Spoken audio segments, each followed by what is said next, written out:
Hello, good morning. Durga Pal ma'am की class में आप सबका स्वागत है। Good morning students, welcome back to Durga Pal ma'am's class. सभी बच्चे जो क्लास में प्रेजेंट हैं लाइक का बटन दबाकर अपनी प्रेजेंट लगा दें और इस क्लास को पूरा अटेंड करें, बीच में स्किप करने की कोशिश ना करें। जैसे ही आप स्किप करेंगे कोई इंपॉर्टेंट क्वेश्चन आपके ध्यान से निकल जाएगा। मैं बीच बीच में आपको बताती रहती हूँ कि कौन सा क्वेश्चन आपके बोर्ड एग्जाम के लिए बहुत इम्पॉर्टेंट है, किसे किस तरीके से आप लिख सकते हैं। पूरा एक्सप्लेनेशन रहता है इस क्लास के अंदर, इसलिए आप इसको ज़रा सा भी स्किप करने की ना सोचें या क्लास को बंक करने की ना सोचें। क्लास को लास्ट तक ज़रूर अटेंड करें ताकि आपको सारी इन्फॉर्मेशन वर्ड टू वर्ड मिलती जाए। क्लास के ख़त्म होने पर अपना एक प्यारा सा कमेंट छोड़ना ना भूलें। अगर अभी तक आपने दुर्गा पाल मैम की क्लास को सब्सक्राइब नहीं किया है तो प्लीज़ इसे सब्सक्राइब कर लें और बेल आइकन को दबाना बिल्कुल ना भूलें ताकि नई क्लास के नोटिफिकेशन आपको तुरंत मिल जाएं। तो शुरू करते हैं दंतुरित मुस्कान। आज इस क्लास में आप पढ़ेंगे दंतुरित मुस्कान के प्रश्न उत्तर और साथ ही फसल कविता के प्रश्न उत्तर, जिन्हें मैं साथ के साथ एक्सप्लेन करती जाऊंगी ताकि आपको आंसर्स रटने की जरूरत ना पड़े, बल्कि आपको सभी आंसर समझ में आ जाएं और अपने आप से आप लिख सकें। तो पहला प्रश्न है, बच्चे की दंतुरित मुस्कान का कवि के मन पर क्या प्रभाव पड़ता है? उत्तर, कवि बच्चे के नए नए निकले दांतों की मधुर मुस्कान पर मोहित हो जाता है। उसे लगता है कि यह मुस्कान एक मृत व्यक्ति, मृत यानी जो मरा हुआ व्यक्ति है, उसमें भी प्राण डाल देगी, यानी उसे भी जीवित कर देगी। इस सुंदरता को देखकर तो कठोर से कठोर व्यक्ति का दिल भी पिघल जाएगा। उसे ऐसा लग रहा है मानो कमल का सुंदर फूल तालाब को छोड़कर आज उसकी झोपड़ी में आकर खिल गया हो। प्रश्न नंबर 2, बच्चे की मुस्कान और एक बड़े व्यक्ति की मुस्कान में क्या अंतर है? ये आप बड़े आराम से समझ सकते हैं इसे कि बच्चे की जो मुस्कान होती है वो निश्चल होती है, मासूमियत से भरी होती है। उसके मन में कभी किसी के लिए कोई भी बात होती ही नहीं है। वो बड़े ही मासूमियत से किसी को भी देखकर मुस्कुरा देता है। लेकिन एक बड़े व्यक्ति की मुस्कान तो अर्थवान होती है। छोटे बच्चे की मुस्कान में कोई दुर्भावना नहीं होती। दुर्भावना मतलब किसी के लिए भी कोई बुरी भावना, गलत सोच। उसकी मुस्कुराहट में प्रसन्नता होती है, प्रशंसा होती है और मस्ती का भाव होता है। जबकि बड़े व्यक्ति की मुस्कान में चालाकी छिपी होती है, उसमें दुर्भावना होती है। किसी दूसरे के लिए गलत भावना उसके मन में हो सकती है, वो किसी का मजाक उड़ा सकता है। इसलिए बच्चे की मुस्कान की तुलना ईश्वर की मुस्कान से की गई है, जो निश्चल है, किसी के प्रति कोई भेदभाव नहीं, किसी तरह का मनमुटाव नहीं, किसी का अपमान नहीं, बिल्कुल सरल मुस्कान। तीसरा प्रश्न है, कवि ने बच्चे की मुस्कान के सौंदर्य को किन किन बिंबों के माध्यम से व्यक्त किया? मतलब कवि ने बच्चे की मुस्कान की सुंदरता को दिखाने के लिए कौन कौन से उदाहरण लिए हैं? उत्तर है, कवि ने बच्चे की मुस्कान के सौंदर्य को निम्नलिखित बिंबों के माध्यम से व्यक्त किया है।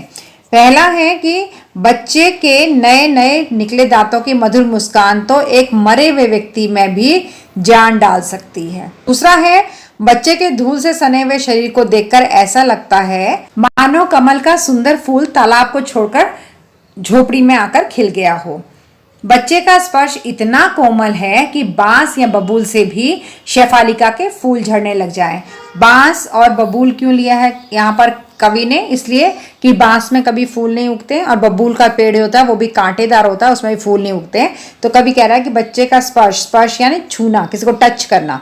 बच्चे ने अगर किसी को छू दिया है, बांस को या बबूल को, तो शेफालिका के फूल झड़ने लग जाएंगे। उसमें से शेफालिका के बहुत खूबसूरत छोटे छोटे सफ़ेद रंग के फूल होते हैं, तो वो फूल उसमें से झड़ने लग जाएंगे। इतनी कोमल मुस्कान होती है एक बच्चे की।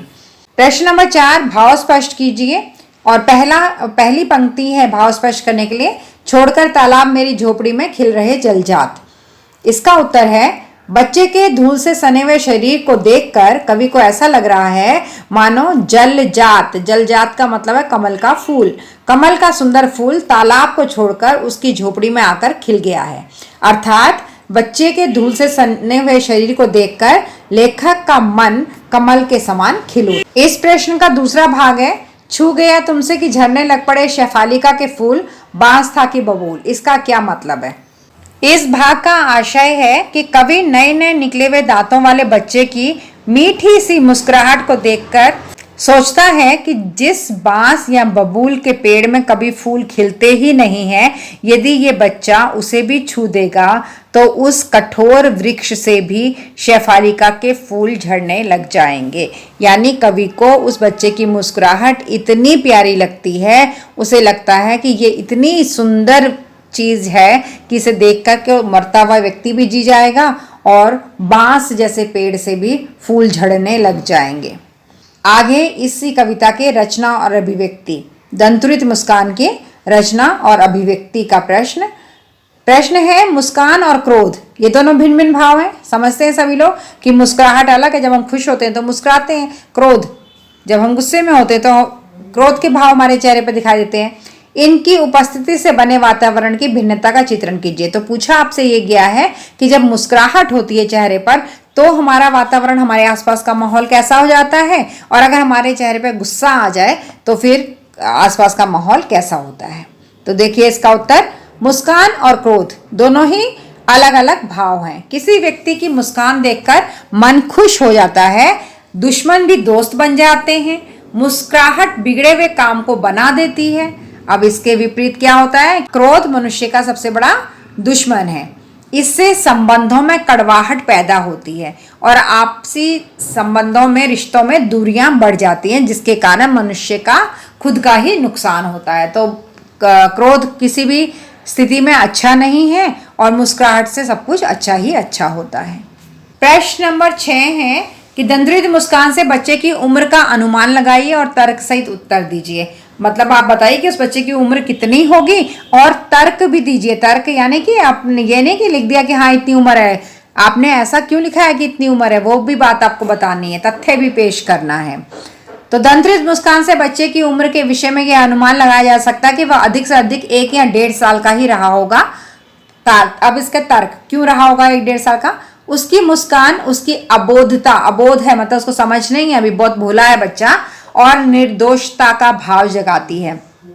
यानी बच्चे के अंदर ना तो कोई सोच है अभी, ना समझ है, और ना ही वो किसी भी तरह की चालाकी कर सकता है। इस उम्र का बच्चा, तो वो 1-1.5 साल का बच्चा है।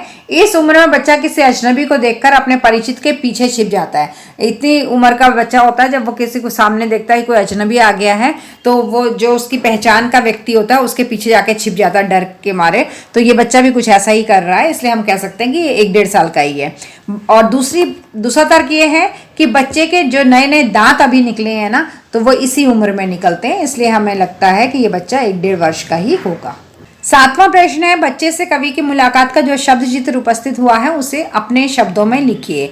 जब कवि ने बच्चे को देखा तो उस समय कैसा सीन था, वहां पर कैसा दृश्य था, वो दृश्य आपको अपने शब्दों में लिखना है।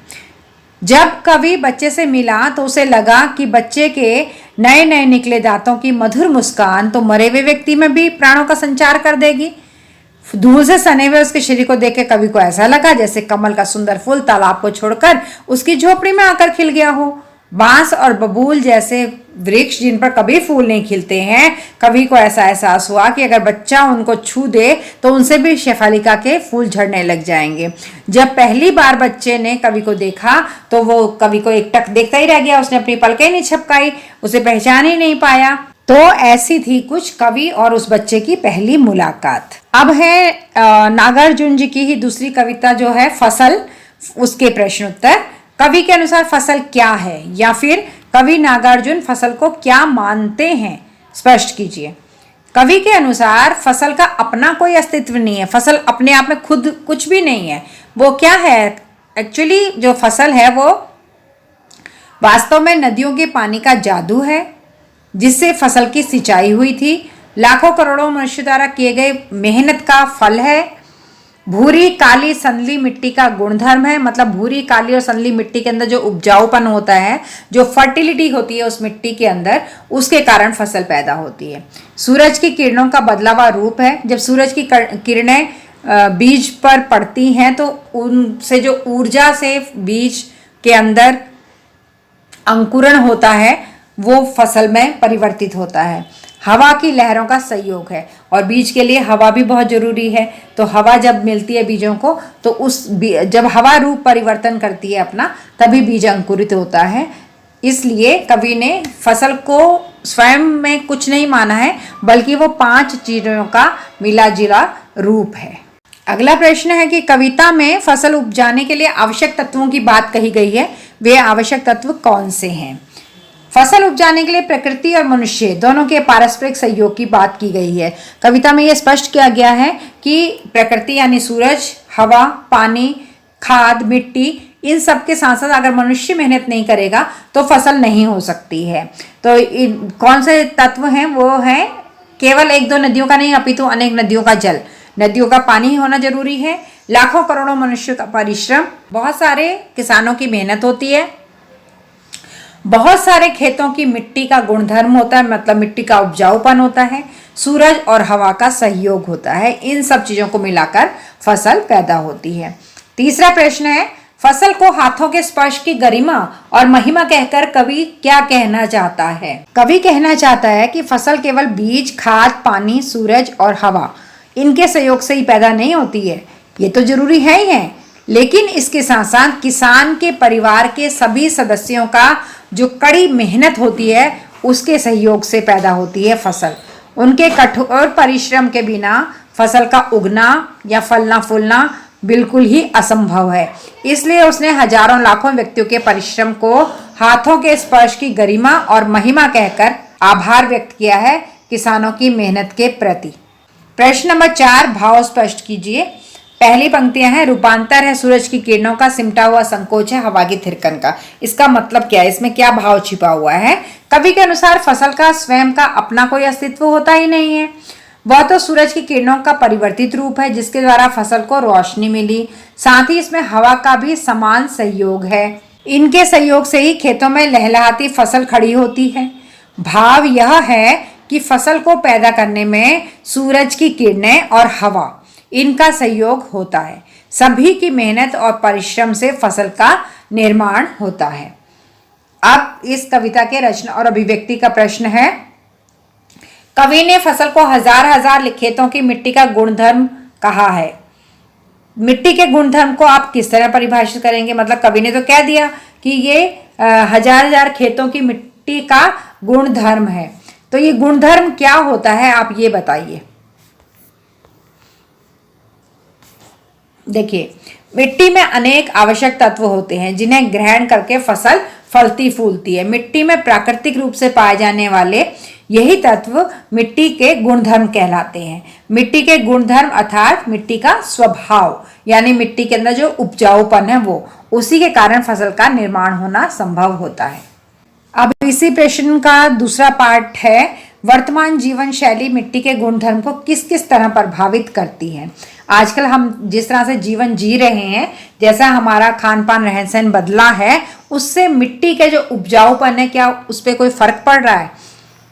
तो इसका उत्तर देखिए, वर्तमान जीवन शैली में खेतों को उजाड़कर कंक्रीट के बड़े बड़े जंगल खड़े कर दिए गए हैं। आपको पता है कि सारे खेतों पर मकान बन गए हैं। पहले जिस मिट्टी में सोना बरसाने वाली फसल उग जा करती थी, आज उस पर बहुमंजिली यानी कि मल्टी स्टोरी बिल्डिंग्स बनाई जा रही हैं। यदि मिट्टी का गुणधर्म समाप्त हो गया तो फिर मानव का अस्तित्व ही संकट में पड़ जाएगा। अगर ऐसे करते करते मिट्टी में फर्टिलिटी रही नहीं, मिट्टी फसल पैदा करने के लायक ही नहीं रही, तो फिर मनुष्य कैसे बचेगा? खाने पीने के लिए कुछ नहीं मिलेगा उसे।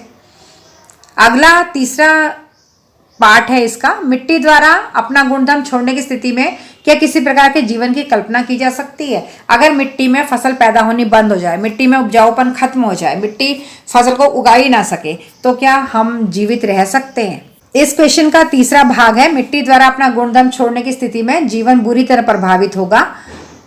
अधिक से अधिक फसल लेने के लिए अनेक प्रकार की रासायनिक खादों का प्रयोग किया जा रहा है, जिससे मिट्टी के गुणधर्म का स्वरूप बिगड़ने के परिणाम स्वरूप इसका परिणाम अनेक प्रकार की बीमारियां और तनाव आदि के रूप में सामने आ रहा है। आप देख ही रहे होंगे आजकल केमिकल वाली खाद जो पड़ रही है जमीन पर, उससे हाइब्रिड की फसलें पैदा हो रही हैं और वो हम खा रहे हैं, तो हमारे अंदर बहुत सारी बीमारियां पैदा हो रही हैं इससे, और हमारे अंदर तनाव पैदा हो रहा है। इसी प्रश्न का चौथा भाग है मिट्टी के गुणधर्म को पोषित करने से। अब हमें पता है कि अगर मिट्टी ने अपना गुणधर्म छोड़ दिया, मिट्टी का उपजाऊपन खत्म हो गया, मिट्टी के अंदर जो तत्व पाए जाते हैं वो सब खत्म हो गए, तो हमें बीमारियां होंगी फिर उससे। तो हम क्या कर सकते हैं कि वो तत्व खत्म ना हो बल्कि बढ़ें और ज़्यादा। पोषित करना मतलब कि उसका पोषण करना, उसको बढ़ाना। क्या करें हम इसके लिए? इसका उत्तर है मिट्टी के गुणधर्म को पोषित कर मनुष्य और मनुष्यता को बचाया जा सकता है। और इसमें हमारी ये भूमिका हो सकती है कि हम इस बात का ध्यान रखें कि मिट्टी के गुण और धर्म को किसी भी प्रकार का नुकसान ना पहुंचने दें। हम पर्यावरण संतुलन तथा वातावरण को प्रदूषित होने से बचाने के लिए वृक्षों को अधिक से अधिक संख्या में लगा सकते हैं। ये हमारी ड्यूटी है कि हम मिट्टी में केमिकल वाली खाद ना डालें, बल्कि जो गोबर वाली खाद होती है वो वहाँ पड़नी चाहिए, जिससे कि मिट्टी के जो गुण धर्म है, मिट्टी के अंदर जो खासियत है वो बनी रहे उसमें और अच्छी फसल पैदा हो। और साथ ही साथ हम पर्यावरण संतुलन का भी ध्यान रख सकते हैं। हम ये जो वातावरण को प्रदूषित कर रहे हैं, जल प्रदूषण, वायु प्रदूषण, ये सब हम ना करें, जिससे हमारी फसलें बची रहें। हमने अधिक से अधिक वृक्ष लगाने चाहिए और वृक्षों को काटने से भी बचना चाहिए। तो बच्चों, ये थी आपकी दंतुरित मुस्कान और फसल कविता के प्रश्न उत्तर। मैंने सारे प्रश्नों को इसमें लिया था, यहाँ तक कि रचना और अभिव्यक्ति के प्रश्न में लिए थे, जो आपको कहीं और नहीं मिलेंगे। सिर्फ दुर्गापाल मैम की क्लास में ही आपको ये प्रश्नों के उत्तर मिलेंगे। मैंने प्रश्नों के उत्तर को अच्छे से एक्सप्लेन करने की कोशिश भी की है। मुझे उम्मीद है अगर आपने क्लास को अच्छे से अटेंड किया होगा तो अब आप खुद से प्रश्न के उत्तर लिख सकते हैं और आपको दोबारा से पढ़ने की भी ज़रूरत नहीं पड़ेगी। आप अपने दिमाग में उत्तर को बैठा करके अपने शब्दों में उन्हें लिखते चले जाएंगे। क्लास के अंत में लाइक का बटन जरूर दबा दें। अगर आपने चैनल को सब्सक्राइब नहीं किया तो प्लीज़ सब्सक्राइब कर लें। बेल आइकन को दबाना बिल्कुल ना भूलें और अपना एक प्यारा सा कमेंट जरूर छोड़ें। अगली क्लास तक के लिए thank you. Thanks for watching Durgapal ma'am ki class. Please like, share and subscribe this channel and don't forget to drop a lovely comment. Thank you.